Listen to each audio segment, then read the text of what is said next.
Next up, we have Michael from Curve, who is dialing in to talk about his new project, Yield Basis, minimizing slippage in DeFi. Welcome, Michael, everyone. Hi, everyone.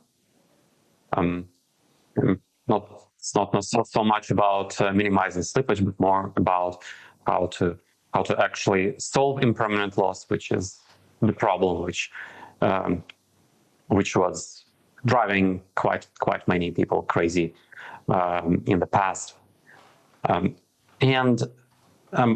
Maybe well, apart from just how to solve impermanent loss, I will touch upon how actually Curve Crypto Swap works, which is up for a while, but maybe some people don't know it. So anyway, so what is impermanent loss? So instead of a typical picture, I would probably show this. Imagine that you have an AMM. For simplicity, it could be XYK AMM, right? And you deposit, let's say you deposit your funds in AMM somewhere here, right? That's probably one. And if you put your I don't know, Bitcoin, wrapped Bitcoins and USDC, for example, inside the AMM, you have the price changing along this black line, right? So like this. So if price of Bitcoin goes up, then your price of your portfolio also goes up, but kind of slower and slower. And what's the problem? The problem is that if you take exactly the same assets and put them on a shelf at this point, then the price of your portfolio, which is doing nothing, USDC and WBTC, will change along this straight line.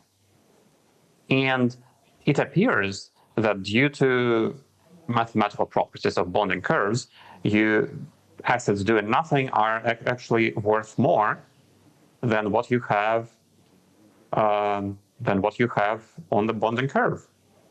And same applies to when the price of WBTC goes down. Still, the value of your assets doing nothing appears higher than what is on bonding curve.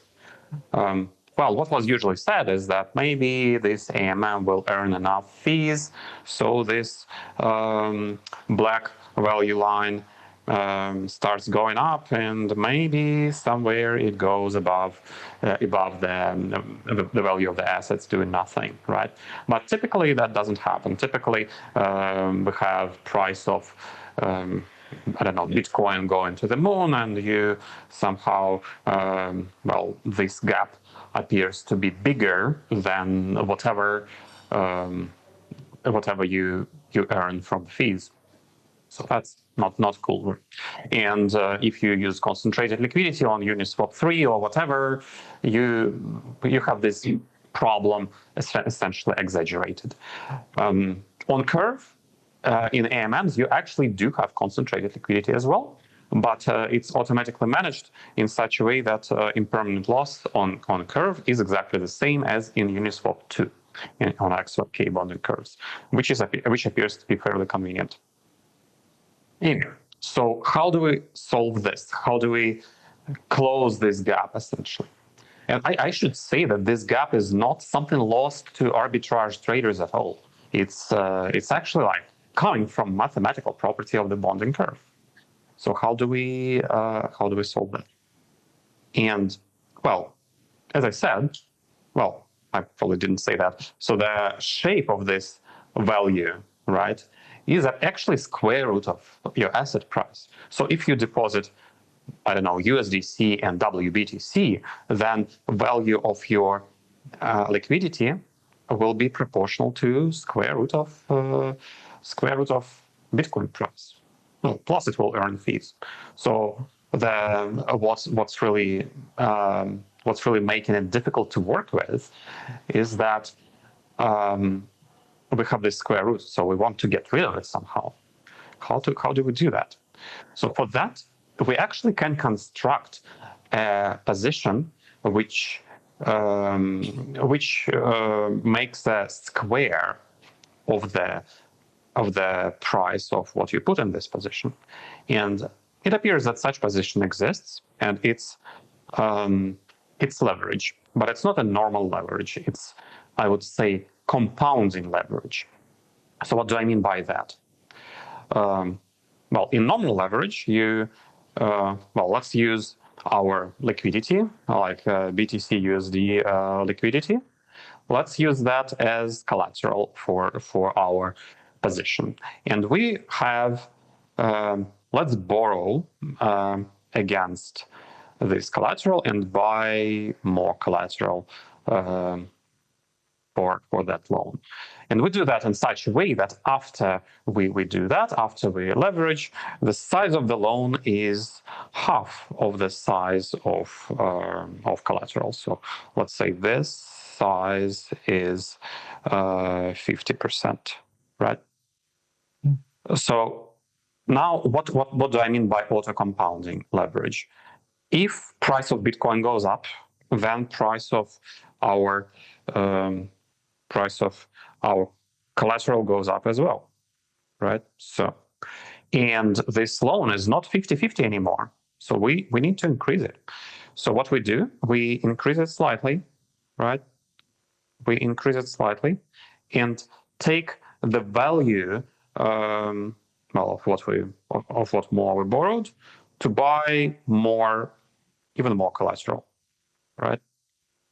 And it appears that this ratio of this to this is again 50-50, right? So we keep this, not 50-50, let's say 50%, a loan is 50% of collateral value. So we keep loan size to be equal to 50% of collateral value here. If we do that, it appears that price of this overall position, right, is proportional to square of this collateral price, which was, remember, square root of Bitcoin price. So, and it appears that Bitcoin price, price of your overall position when you leverage liquidity appears to be proportional to just Bitcoin price. So square root goes away and you have no impermanent loss. It just works as kind of staked Bitcoin. But that's, that's all good. But it appears that it's not that simple, right? So there is a caveat here. Indeed, we get rid of square root, and indeed we get rid of impermanent loss. But we need to keep in mind what losses, what profits and losses do we have. Well, good news is that we've leveraged liquidity, so we earn twice as many fees with this factor of 2 coefficient. Great. So this is plus. And we obviously have to pay borrow rate, which is normal, but let's assume that borrow rate is 0 for a second. And there is this one. So what is this? What is the loss rate? Apparently, when we change this loan size all the time and buy a piece of collateral for the piece of loan and so on, we lose something. Doesn't matter how we do it. Whether we do it manually via a worker, or I actually figured out how to make an AMM which does it more efficiently, but still you have this loss rate. And it appears to be a deal breaker.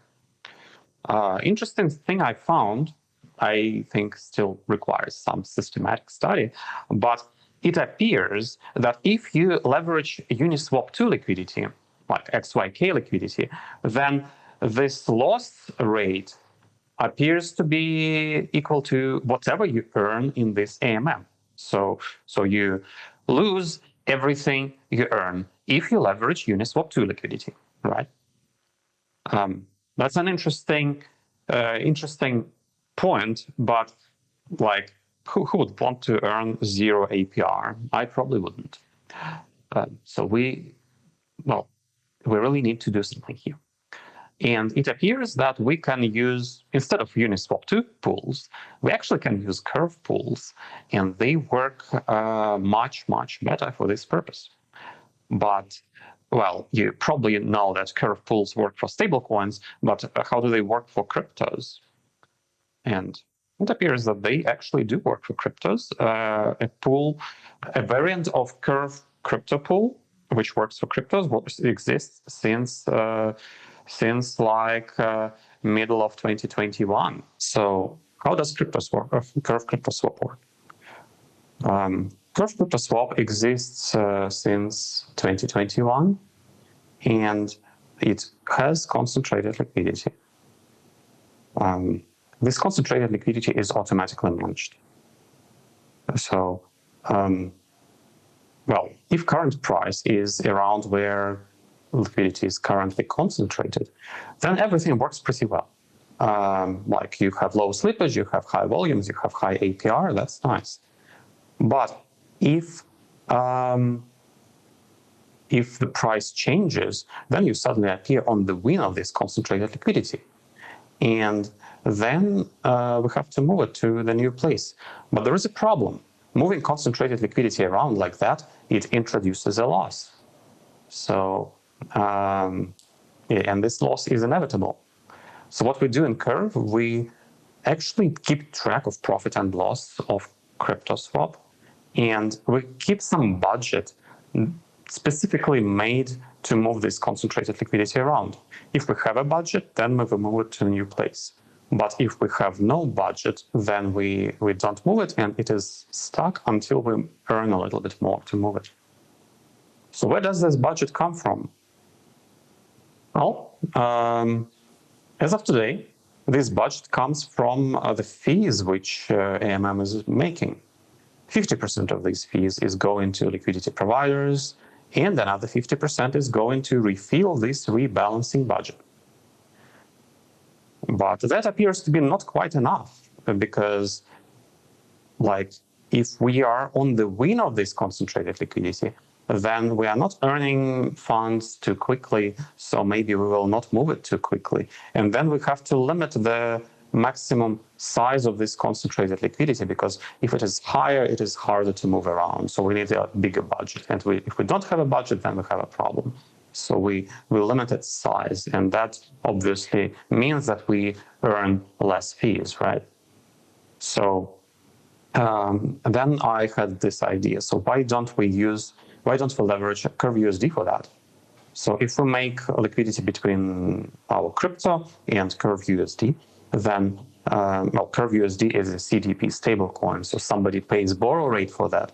Why don't we take this borrow rate and stream it towards refilling the same budget? Then we will be able to move it even if we are far away from the peak, and then we will actually be always mostly in dense position, so we probably will make more money. And yeah, is it the case? And also with yield basis, we are leveraging liquidity, so we are borrowing against liquidity. And when we are borrowing against liquidity, it actually means that we are paying interest rate over here, right? So we are paying interest rate over here, and we can just put this interest rate towards refilling this rebalancing budget. So will it work? Well, let's find out. For that, we simulate arbitrage, right? So arbitrage between centralized exchanges and AMM. And here are the results of simulations of arbitrage between Binance and Curve AMM, starting from 2023 till about end of October 2024. Right? And if we use for reference Uniswap 2, it would have earned about 3% APR average over that time. If we use today's Curve crypto swap, it's a little bit higher. It would have earned 5.5% APR, well, while still having a permanent loss, of course. And if we spend 5% on 5% of the borrowing rate, and stream to refill this rebalancing budget, then we get APR up to 13%, right? So we spend minus 5%, but we make plus 7.5%.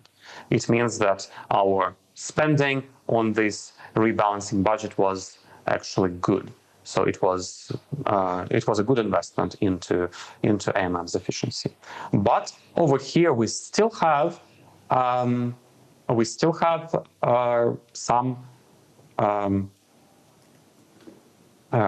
We still have impermanent loss, and this impermanent loss is the same as in Uniswap too. So we still need to get rid of it. What happens if we do that? Well, so I did a full simulation of this or like compounding leverage on top of what crvCryptoSwap does. And over the same 2 years I was talking about, it would be around 9% APR with Bitcoin value of the, if you do it for Bitcoin, of the portfolio going up only, right? So more and more Bitcoins. And if you do it over 6 years from 2019 until end of 2024, it would be around 20% APR average over that time. So 1 Bitcoin in 2019 would have turned into 3 Bitcoins in end of 2024. With most of the growth going in 2021, where it would be like 60% APR. But Bitcoin was a little crazy volatile, so I guess it wouldn't repeat like that. But well, at least that's what backtesting shows. And if you do parameterization right, then you will have just the value growing without rollbacks. Although rollbacks are theoretically possible, but it's better if they are not happening. So this is kind of the summary of what simulation results are. And currently currently we have crvCryptoSwap for that, which supports refilling the rebalance budget from external sources ready. So it's being audited, as well as the compounding leverage code is audited. One thing I forgot to mention is that the same method of having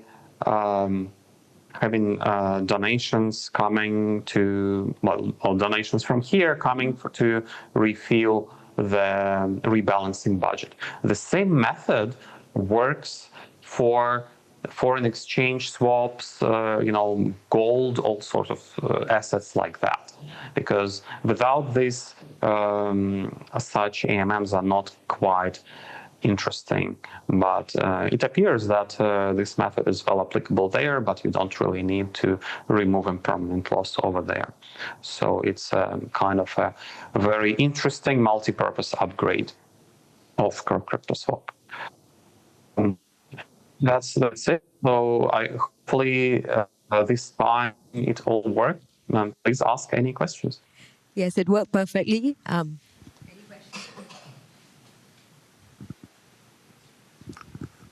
Hello, Mitch. Thank you for the presentation. I had a brief question. Have you ever come across a swap function or a curve that is bimodal? So, for example, in the image that you see, what if it's like one curve with 2 peaks or 3 peaks?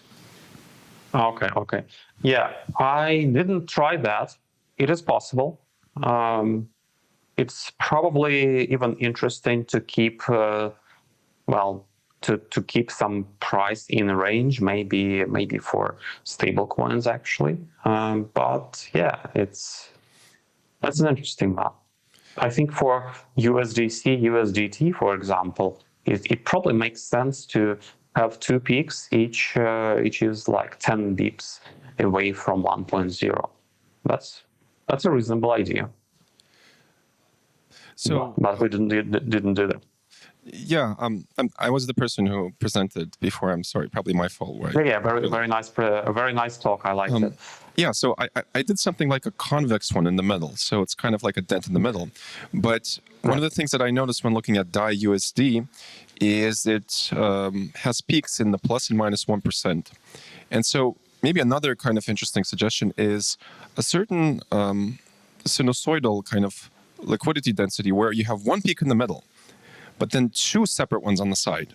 So like 3, like a trimodal one.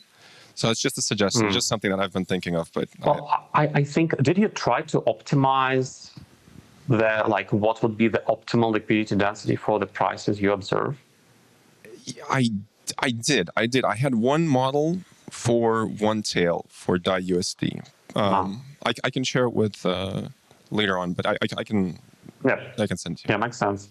But yeah, it's an interesting one. I guess if you plot probability density of like where the stablecoin is, depending on the probability versus price, maybe you have more than 2 peaks actually. Curve bonding curves, if you convert them to liquidity density, they look more like Lorentz shapes, so they have tails, like wins being not going to like too much to zero, so they support all prices in a sense, but yeah, not by model.